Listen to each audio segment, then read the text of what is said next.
¿está el matrimonio en decadencia o no? Esa es una pregunta que se hacen muchas personas, pero especialmente algunos expertos en el tema del matrimonio, por lo menos en Estados Unidos. Y como saben, mis hermanos de habla española en el mundo, me gusta mencionar el caso de Estados Unidos, a pesar de que es una sociedad muy distinta a la nuestra, porque, como sabemos, lo que sucede en el corazón de Occidente, sea en Estados Unidos o en la Europa occidental, es un adelanto, un anticipo de lo que muchas de nuestras élites en América Latina luego tratan de implementar en nuestros países, ¿no? Entonces, nuestras élites seculares, pro agenda homosexual, pro agenda antivida, pro agenda feminista, son élites que creen que son muy revolucionarias, pero en realidad recalientan los despojos culturales del centro de Occidente, ¿no? Entonces, por eso es que me gusta ver las investigaciones que se hacen en Estados Unidos, porque representan tendencias que veremos pronto en nuestra realidad, o que ya las estamos viendo por lo menos en nuestros principales centros urbanos, ¿no?, en América Latina, donde nuestras capitales son de alguna manera una representación fuerte de la secularidad, o con una fuerte presencia de esa secularización que se ha universalizado. Esta pregunta de si el matrimonio está yendo para arriba o yendo para abajo tiene que ver con el hecho de que hay cifras contradictorias en Estados Unidos. Por un lado, están las cifras de que mucha menos gente se casa respecto de en los últimos 10 años, por ejemplo. Entonces, la edad de los matrimonios ha subido mucho, la gente no se casa joven, y luego una buena cantidad de gente no se casa, termina conviviendo, terminan siendo padres solteros, terminan, digamos, en una vida que no es de matrimonio. Y en Estados Unidos, la Universidad de Virginia, una universidad secular, tiene un proyecto muy importante que se llama el Proyecto Nacional del Matrimonio, The National Marriage Project, ¿no? Y su director, el sociólogo Bradford Wilcox, señala que al mismo tiempo que encontramos estas cifras que demuestran, digamos, que menos gente se casa, por otro lado, las cifras están mostrando que menos gente se divorcia, es decir, que el divorcio también ha venido bajando. Entonces, obviamente, esta no es una cuestión que diga, bueno, vamos a hacer simplemente una proporción matemática para ver si es que el número de divorcios ha bajado simplemente porque el número de personas casadas que se pueden divorciar ha bajado, pero no. Bradford Wilcox explica que en la sociología es más complejo que, digamos, simplemente la operación matemática, pero que esta proporción también ha decrecido, es decir, que existen menos divorcios en proporción al número reducido de matrimonios, ¿no? Es decir, en términos globales, el divorcio también está bajando.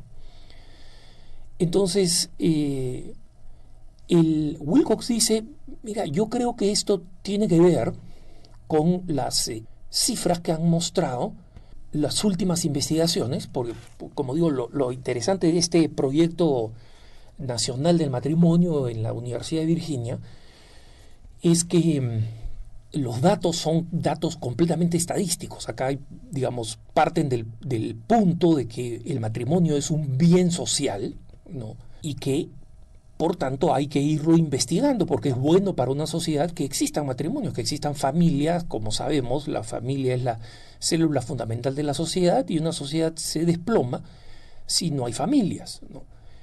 Entonces, pero este instituto no hace ningún tipo de apologética, digamos, religiosa o filosófica respecto del valor de la familia, ¿no?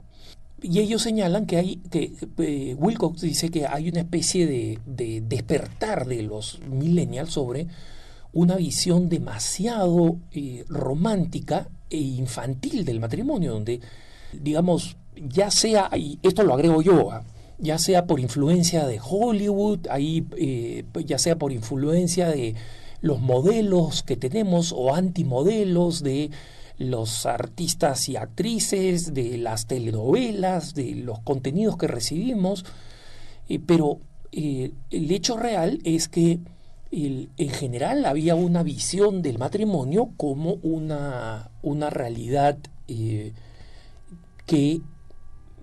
era fácil de obtener, que simplemente se necesitaba romanticismo, pasión, compatibilidad sexual y punto, ¿no?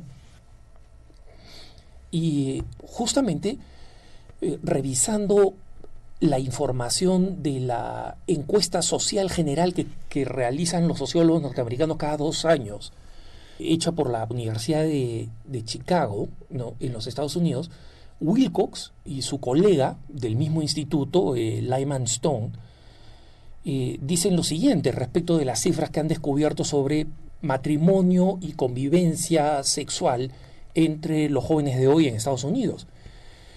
Y dice que los jóvenes adultos casados son 75% más posibles de reportar una vida muy feliz, o sea, no solamente feliz, ¿no?, sino muy feliz, very happy, comparada con sus coetáneos que no están casados. Y según estas encuestas, el número de jóvenes adultos al mismo tiempo que están casados han caído del 59% en 1972 al 28% en 2008, o sea, el año pasado. Del 59%, o sea, prácticamente 60%, al 28%. Es una caída de más de la mitad, digamos, del número de casados ha desaparecido, ¿no? Y la investigación estadística también muestra lo siguiente, que los jóvenes adultos que asisten a servicios religiosos más de una vez al mes son 40% más probables de informar que son muy felices, otra vez very happy, ¿no?, comparado con sus coetáneos que no son religiosos para nada. Y como sabemos, es una población, los no religiosos, es una población creciente entre los jóvenes, entre los millennials de hoy, ¿no? Pero ¿qué cosa es lo que sucede con la participación religiosa de los jóvenes adultos de hoy? Se pregunta Wilcox y dice lo siguiente: los jóvenes adultos que atienden servicios religiosos más de una vez han caído del 38% en 1972 al 27% en 2018. O sea, ya era baja, 38% no es una gran parte, pero como todos sabemos, la mayoría de los jóvenes pasan por un periodo en que de niño te llevaban a misa y de adulto ya mayor entiendes el valor de la misa. Y de joven te rebelas ante el hecho de que te llevan a misa y estás movido por otros intereses que normalmente alejan a los jóvenes de la misa, ¿no? Y dice, sin embargo, sí es un número importante el cambio de personas que antes asistían a misa y que hoy en día no atienden a misa. Entonces él dice, mira, esta es la contradicción con que se encuentran los jóvenes de hoy. Los números demuestran que las personas que están casadas y que son religiosas son más felices, significativamente. Pero paradójicamente los jóvenes se alejan de ese paradigma y se casan menos y son menos religiosos. Entonces, ¿qué es lo que la solución a este problema? ¿Cómo hacer que los jóvenes adultos descubran su propia realidad, los propios números de lo que está pasando, ¿no? Y Wilcox dice lo siguiente: mira, lo que la experiencia ha enseñado cuando entrevistamos a aquellos que son muy felices es que, en primer lugar, son bastante pacientes y se mueven despacio en términos de las relaciones hombre-mujer, ¿no? ¿Y eso qué cosa significa? Significa que existe una progresión que ha demostrado ser la progresión exitosa a través de todas las encuestas sociológicas de los años 50. ¿Cuál es esa progresión? Noviazgo primero, matrimonio después, sexo después del matrimonio, hijos después del sexo. Y cuando hay esa progresión, ¿no?, que por si acaso comienza con, se inserta aquí el tema de la profesión, es decir, que la persona haya terminado sus estudios universitarios o esté en el mundo laboral de una manera suficiente, ¿no? Y dice, quienes siguen esta tendencia tienen el porcentaje más alto de construir matrimonios que son más fuertes y más saludables. Y el Bradford Wilcox termina esta investigación publicada por la revista The Atlantic, ¿no? Dice, si la gente joven quiere evitar el divorcio, porque le tiene pánico al divorcio y por eso no se casa, sería muy sabio, dice Wilcox, que pongan los votos matrimoniales antes que esta cuestión de tener bebés en la vida, ¿no? Entonces, esta contradicción sigue existiendo. Y a mi modesto entender, esta contraposición solamente se va a resolver el día que los matrimonios de jóvenes y de jóvenes adultos comiencen a dar más testimonio, muchos de los que los conozco lo hacen, a dar más testimonio de la grandeza y de la felicidad del matrimonio. Y de cómo efectivamente es un camino de auténtica felicidad, pero es un camino que requiere disciplina, autocontrol y esfuerzo.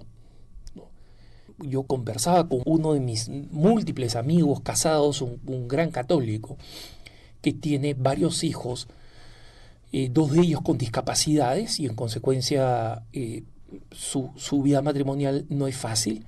Y él me decía de broma, oye, ¿cómo el superior de una comunidad religiosa debería poder completamente tener un trabajo adicional, no solamente dedicarse, digamos, a ser superior, sino poder ser profesor, poder ser enseñante? Porque los laicos que estamos casados tenemos también una responsabilidad, especialmente los que tenemos varios hijos, los católicos que tenemos varios hijos, tenemos una enorme responsabilidad. Y luego de broma me dijo, y además la esposa equivale a como tener a 10 consagrados viviendo en tu comunidad, ¿no? Ese tipo de responsabilidad. Entonces, él me lo decía con humor, ¿no? Como muchas veces los esposos comentan y hacen broma de lo difícil que es la vida matrimonial, pero en esta broma hay una gran sabiduría, y que la reconozco yo como consagrado cuando veo a mis hermanos y a mis hermanas, a mis amigos y amigas casados, que el matrimonio tiene numerosas exigencias, y que una visión frívola del matrimonio a lo Hollywood, ¿no?, de que se casaron y vivieron felices y comieron perdices, no es cierta. Y la realidad tiene que irse imponiendo para ir solucionando los enormes problemas sociales que están comenzando a aparecer en nuestros países a consecuencia de la disolución del matrimonio y de la familia. Que tengas un buen día.